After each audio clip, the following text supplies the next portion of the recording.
Ibra aliwahi kulalamika akasema mimi Dynamo Harmonize alinita chumbani. Dynamo aliposikia tu kwamba Ibra alitoa chumbani, mambo ya chumbani. Dynamo kiwaka moyo ukai sawa, anamtaka kijana. Niliona pia Ibra alimpost Diamond na kumwambia kwamba asante.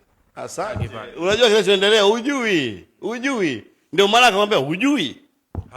Haujui. Tushajua sasa. Tunashajua kinachoendelea na Ibra. Tushajua baba. Dynamo, tushajua kinachoendelea na Ibra, umemfanya nini tunajua. Kama unataka kusemaje hapo ustaz? Haujui. Tushajua. Wewe baba, saluti. Saluti. Yaani kenga akikaa vibaya unamlamkia. Wewe noma. Ile shukrani ya Ibra kwa Diamond unataka kusemaje tena? Kaliwa mkia. Akia Mungu kaliwa mkia. Na hapa kwenye Mwenyezi Mungu kaliwa mkia. Eti mimi Harmonize alinitensa, sio kunisaidia.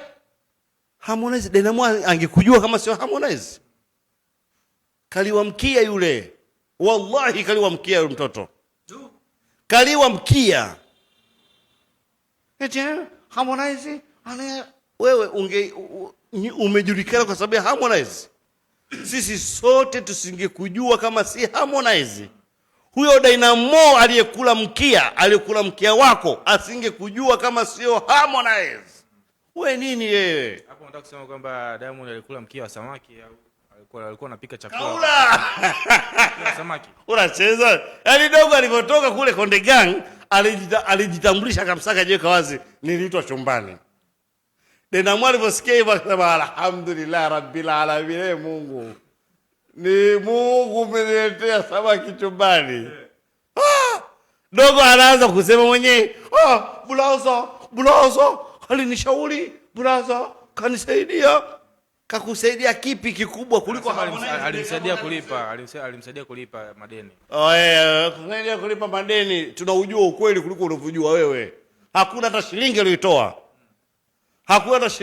Mpaka message aliyotuma Ibra kumtumia Harmonize. Kwamba brother naomba nitoke. Harmonize akamwambia okay poa, lakini fuata utaratibu, nenda kwa bosi Jembe ni Jembe na meneja basi. Akamwambia